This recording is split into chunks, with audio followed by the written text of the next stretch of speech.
Well, welcome to the Women's March Canada podcast, making the equality of women in Canada the new norm. I'm your host, Melissa Durrell, and this is episode 37 titled Furnishing Made Simple. Women's March Canada inspires, unites, and leads the charge for the advancement of women across Canada. So please welcome this week's guest, which is Karen. Is it Lau? Karen Lau? Yep, Karen Lau. Awesome. So Karen is the co-founder and chief technology officer behind Furnishr. It's an interior design company based out of Toronto. Before Furnishr, Karen co-founded Myrons Inc., a crowdsourcing platform that allowed consumers to have a voice in product design and development. With nearly 8 years of experience rising through the ranks of tech giants like TELUS, Karen proves she's a force to be reckoned with. Karen, welcome to our show. Thanks for having me. It's good to have you here. So have you always been technically inclined? No, not really. Growing up, technology always seemed like something that's kind of far away from me. I never really wondered how things work. Usually people would create something and I'll just use it, and that was really it. It wasn't until I took my first computer science class in high school that's when I started realizing, I can just write a few lines of code and then something will show up on the screen. And so that was when I started having some sort of relationship with technology. And then I love how you make it sound so simple. I just learned how to write a few lines of code. Is it that simple? I mean, do you think that's one of the barriers? I think that's how you start. I think that's how everybody starts. You have to start with a few, and then you realize, I can actually see the results of what I'm typing.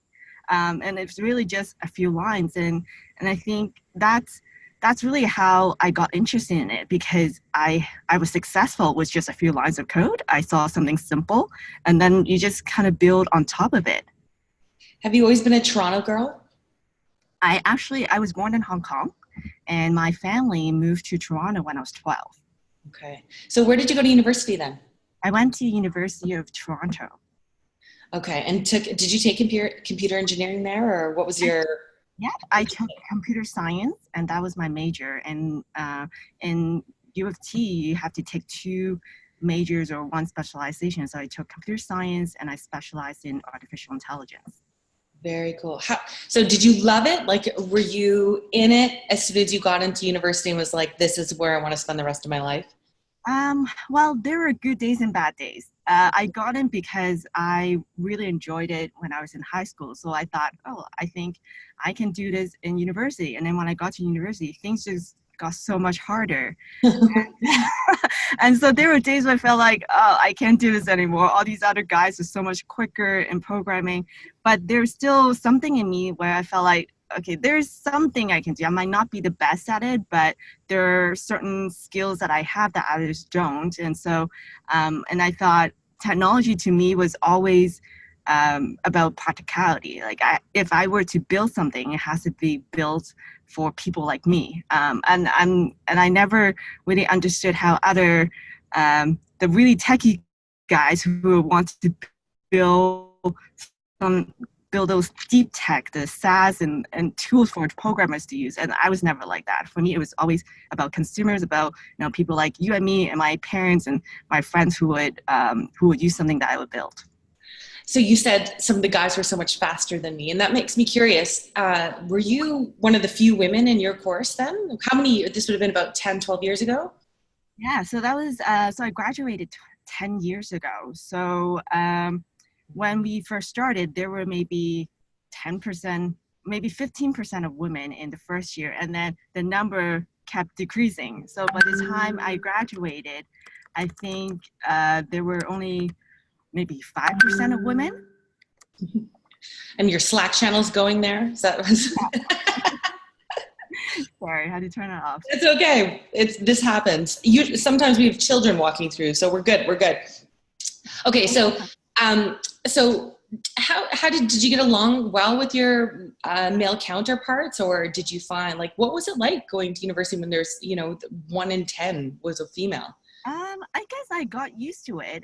It was because even in high school, there would be 20 kids in the class of computer science, and there would be 3 girls. And so I think that was always the case. I never it was odd at the beginning, but I think I got accustomed to it.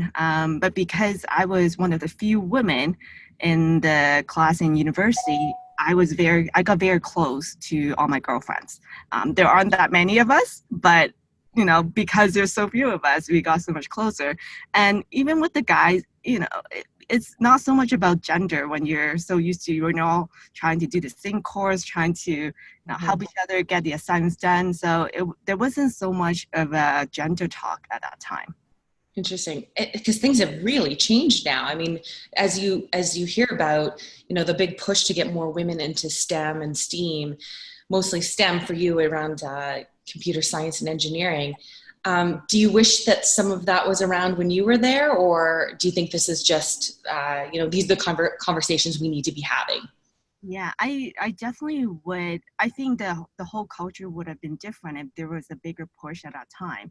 But now I get to be part of that push. So that's a different vibe, but I still love it. And I think, and I always wonder why there's so few of us. And now over the past few years, because I've been attending all these women-focused events, talking about why there's so few women in STEM, in entrepreneurship, etc., I now see a bigger difference in men and women. And I never saw that when I was just going to school with all the guys. And now I think women, they just tend to disqualify themselves earlier than the men would.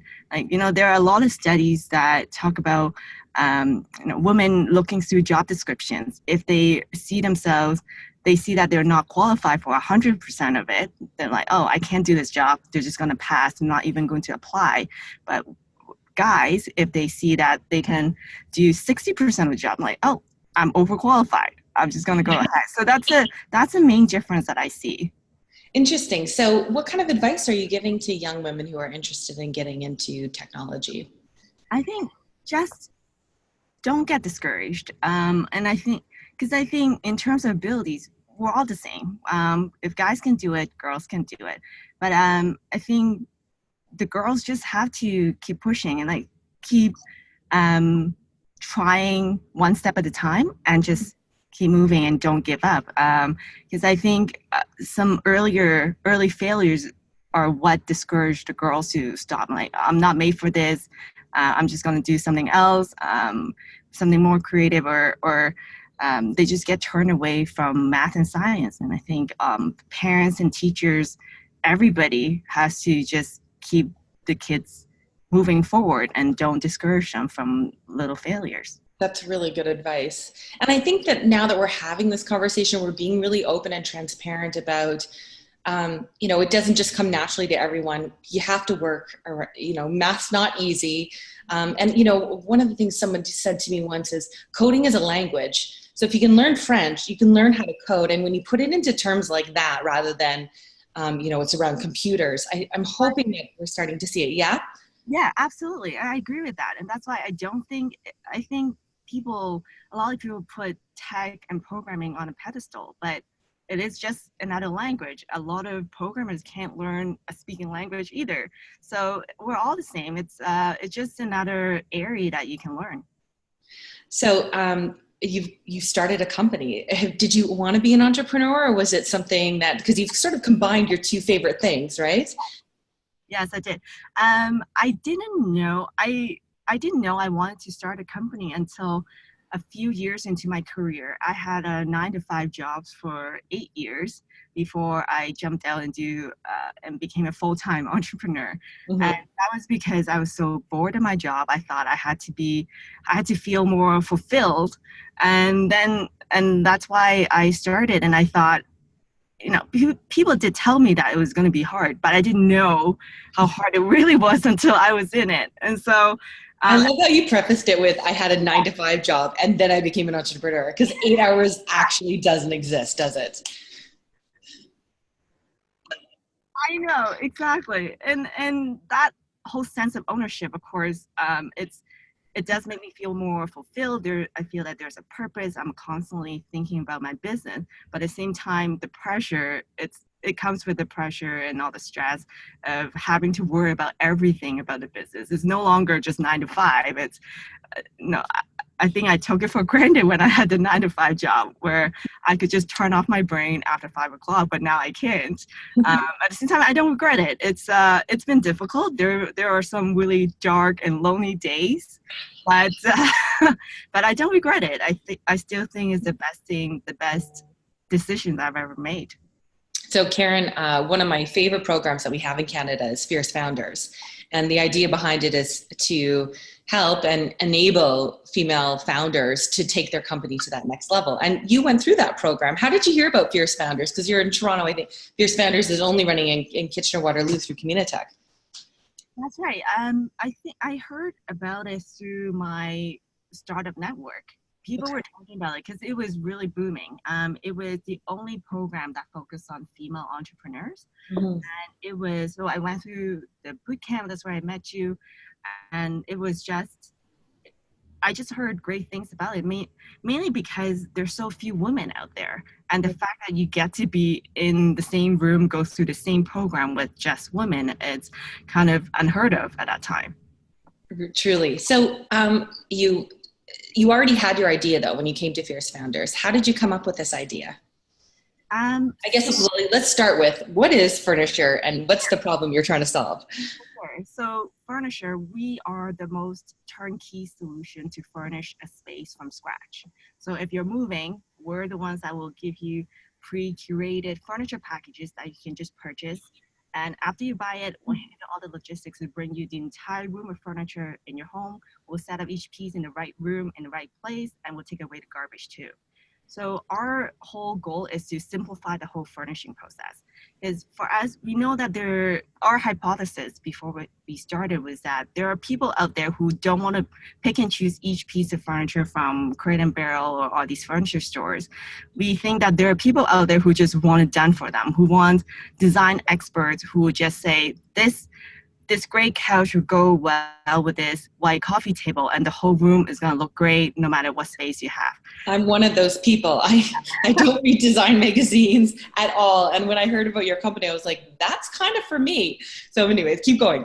Yeah, and that was the whole goal. We think that there are people like you out there who would just want it done. And so we actually started focusing on the logistics side because I think a lot of people wouldn't mind doing the picking and choosing of furniture, but when it comes to the logistics side, having to coordinate when to receive the sofa, and then the coffee table will come on a different day, then the side table will come the next week, and you end up having to take a week off work just to wait for deliveries. And then you might have to assemble the furniture. And then what do you do with the boxes? You have to flatten the boxes, tie them up, wait for the next recycling day. So we thought that to make this whole process easy, we had to focus on the logistics first. So we actually worked backwards. So we figured out how we can get you the entire room delivered and set up in a day first. And then we'll look for products that are guaranteed to look good in any room. Very cool. Did you take a design background, or I mean, did you team up with someone who that was their thing? Or I mean, I can't even imagine. I tried to pick out a couch, and after about 3 months, I just stopped because I couldn't be bothered and asked my friend. You know, most people take 79 days to work a major room at home. And right? There's so many choices and colors, and I don't know. Yeah, it's all the decisions that you have to make, and you didn't realize you have to make them until you're in the process. Right. But to answer your question, so because I was so bored at my 9-to-5 job, I actually took night classes in interior design. I went to other colleges in Toronto, and just to get myself, just to fill my time after work. And interior design was always something that I enjoy doing. I like to pick colors. I like furniture shopping. And so that was what I thought maybe my next career could be in interior design when I was still having my 9-to-5 job at TELUS. And then here I am. Because you think like interior design, making a beautiful home, a home where you can relax in, is actually really important. So there's a whole another level. It's not just about picking a couch. It's about, a place where you're going to sit with your family or host guests, and it's creating that ambiance, which I think is that whole other level of interior design that I find really interesting. Yeah, and that's why I love it too, because I think now there's a movement of promoting your environment. Just like we work in all these working co-living spaces that are using design to create an environment that make you collaborate or make you more productive or make you feel more energized. And I think we just started having this movement over the past few years. But for me, design the environment matters. Just like what you said at home, how the ambience, how you live at home. I think that all comes down to the furniture, because if you place a chair in front of the window, then someone will sit there. If you put a table there or just block up the window, no one will ever go to that area. Yeah. So I think that's the whole job for a designer, to create a space to how you live. So one of the scariest things is you get this great idea, and occasionally you have these enthusiastic women who are like, yes, I need this, but then you got to bring it to market. So how has that gone? How is bringing this product to market? Are you seeing sales? And I'm curious too. Yeah, keep going. So we actually have done. We got some really early traction. So we've actually first tested our idea on Craigslist and on Facebook. We just posted a picture of a living room and wanted to see if anybody would buy the whole room and get it all done in a day. And so we used that, and right away we got replies from people like, yes, I'm moving to Toronto, I'm moving from another country, I'm moving here, I just need the whole room, just get it done for me. So that was a very early validation for us. And our sales, and because we learned a lesson from our first startup, Myrons, we know that we're not going to spend any money on building a website or any marketing until we see sales. So we had a very simple website. It was just maybe 3 packages. And we just put our link on some free blog and see if anybody would buy it. And right away we got customers. And that was a little crazy because our website was so ugly, but they just got onto the idea that, this is actually a pretty nice looking room. Are you just going to furnish it for me in one day? Doesn't matter. I don't care. Just give me the package. And so that was our early validation. And that was 2.5 years ago, almost 3 years now. And so we've been growing. We actually can deliver room to any city in North America. You don't have to live in Canada or Toronto. Our biggest market is actually New York City. And so we're seeing a lot of growth. And our customers are exactly the first type of customers that came to us. They're the people who are moving from another country to New York or to the state of Canada for work, or they're moving out of their parents' home. A lot of young individuals who just don't have any furniture and just want a nice place to start living, start enjoying life. And also another group, another group that we're surprised about is the landlords for short-term rentals. In Toronto and New York especially, we're seeing a lot of real estate investors who are now using Airbnb and all these different platforms to rent out their apartments and homes for short-term rentals and vacation rentals. And so we're actually getting a lot of those landlords and property managers who just want it done. And they're not as picky about which couch to choose, which coffee table to choose. They just want the whole package done for them. That's amazing. I love those secondary markets that show up and you're like, cha-ching, right? Yeah, exactly. And that's the greatest thing.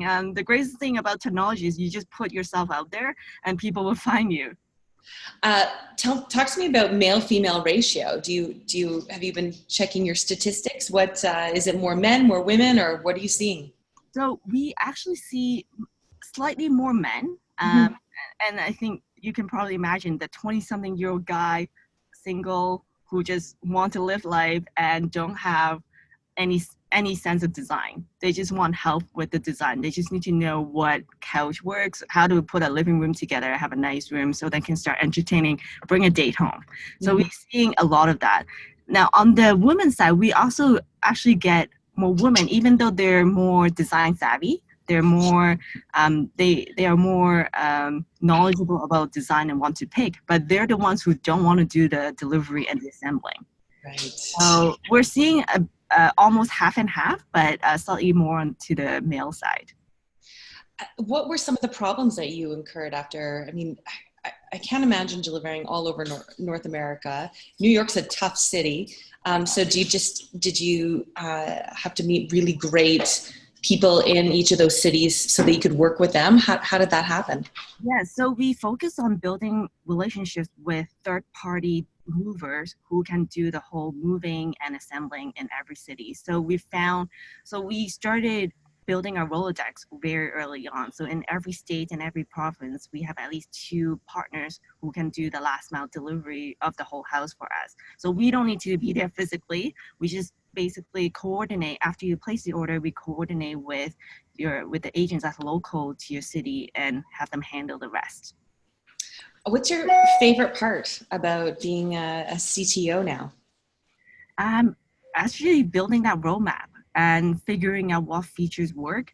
And I was always so eager to build. I was less analytical about what has more priorities. So now I'm taking a step back and seeing how users use our website, use our product, and what the customers' feedback are, and then prioritize a roadmap to figure out, work with my dev team to figure out what features to build next, and then come up with a sprint schedule, etc. And so this is the organization that I live for now. I love it. Do you find, do you see the next 5-10 years with Furnishr, or do you already have some new ideas brewing in your head? I think right now I'm very focused on Furnishr. We're still growing it. We want to grow it big. We want to take over the consumer and then figure out the next steps. And I think there are many opportunities here. Just based on the growth that we've had so far, we know that this is a solution that people want. It's a matter of how do we bring it to them? Are we doing it fast enough? Are we executing right? So that's our focus right now. Incredible. I'm curious about working in the States. Do you end up in America very often, or and what's the climate like being in tech, crossing the border and back? So I do go to New York quite a bit, mainly because most of our customers are there and we have some investors there. In terms of crossing the border, I do feel that the energy in New York is very different. It's very fast paced. Decisions get made very quickly. And then I come back to Toronto, everybody's very innovative. But I do see there's a difference in pace. We're very comfortable versus compared to the New Yorkers is always go, go, go. So that's the main difference. There's the main difference in energy. But at the same time, I love being in Canada. I think being an entrepreneur in Canada, I think we're very fortunate that the government and a lot of organizations come up with a lot of resources to help you kickstart your business. We've gotten a lot of grants. We've gone through a few programs like Fierce Founders and other startup organizations that help us bring expertise to get us to where we are today. And I think other countries, the States or other countries outside of North America, just don't have the same amount of resources. And so I think being a business owner in Canada, it's actually really great at this time. Yeah, it feels that way, doesn't it? I think it was interesting watching sort of that trend. There's a really great Maclean's article that just came out that is actually comparing the States and Canada, and just how Canada is really starting to edge ahead on everything from life expectancy to ratios of business owners and such. So they're saying the American dream is now the Canadian dream. And it just got me thinking, because I get to speak with so many amazing people like yourself who are starting their companies. And I remember about 10, 15 years ago, if you wanted to make it, you went to the States. But I don't know about you, but is that even part of the plan these days? Do you stay in Canada? I think being able to start in Canada is great, because when you're still finding your product market fit, you need all these resources to help you get there. And I actually think that the pace in the States will actually push you too hard. They are too eager to grow, because their saying is fail fast, grow fast. But I do think that for us at least, we think that all the resources in Canada help us find a product market fit first. Then when we're ready to scale, then we can go to the US market, because in terms of population, in terms of the way they spend, they have 10 times the market in Canada. And so for us, we do think Canada is a great place to start, but in terms of growth, we do have to rely on the Americans. But at the same time, we'll always be a Canadian company. I don't think just because we want to be here, we'll always stay. That's always our identity. We'll always be a Canadian company and have a base in Toronto. We're obviously Women's March Canada, so we all marched in, let's see, it was January, and we continue to march. We've created a movement out of that, and what I'm curious about is, do you associate with feminism? Do you, like, how do you, what are some of, sorry, there's a phone going off in here right now, so just a second here. There we go. So talk to me a little bit about, yeah, I guess your how you feel about women and pushing to that equality space. Yeah, I keep thinking about it. I think feminism is really about believing that we're all equal. Men and women are equal. And even if you look at the workforce, I don't think the goal is to get to 50-50. I think the goal is really to remove all obstacles for people who see the gender gap as an obstacle for entering the tech field, the STEM field. So I do think, we're doing the right thing, because I think it takes a whole culture to move us forward. And I think there's so many different organizations, so many people are taking a step to move all of us forward. And it will take a long time. And I think at the very least, we're in the right direction. And I think we just need to keep pushing up the pipeline, have somebody go up to the top, and then we can just say, all right, so someone made it. So gender is not a problem.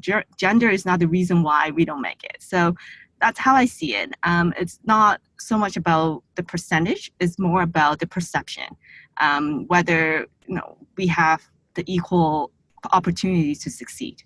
Yeah. Amazing. Karen, we're going to do a couple quick rapid fires here, and then I'll say goodbye and let you get off to your busy day at work, I'm sure. So I love to do this because I think it says so much about the people. So rapid fire here, Amazon or eBay? Amazon. New or vintage? I like a mix of both. Oh, very good. I like your top, by the way. Oh, thank you. So iPhone or BlackBerry? iPhone. I worked with a BlackBerry before. Did you work about it? I still have 2 BlackBerries. I still am with them. I love the new Android system, so I'm all about the BlackBerry. What's your personal design style? I like mid-century modern a lot, and I do like the mix of vintage and new. And so anything with a mix, I think that's more interesting. It has more character. Very cool. And your favorite Furnishr design package? The mid-century style, the mid-century modern one. Very cool. Thank you so much. This has been great. Now, how can people find you? Do you want to give out your Instagram, Twitter, Facebook, all that jazz? Yep. So our website is furnishhr.com. It's the word furnish with an R at the end. And our Instagram, Twitter, also Furnishr. Amazing. Thank you so much, Karen. You're an amazing woman, and I can't wait to watch this company grow. And you're going to see me ordering a living room package, I think. Awesome. Thanks so much. And thanks everyone for tuning in to listen today. Your comments are welcomed and encouraged. Please subscribe to our Women's March Canada channel, and you'll receive updates every time we upload a new podcast. Our mission across Canada is to stand together in solidarity with our partners and children for the protection of our rights, our safety, our health, and our families, recognizing that our vibrant and diverse communities are the strength of our country. This is the Women's March Canada podcast. You can find us on Twitter at Women's March CDA and on our website, womensmarchcanada.com. I'm Melissa Darrell, and I'm wishing you a great day. There we go.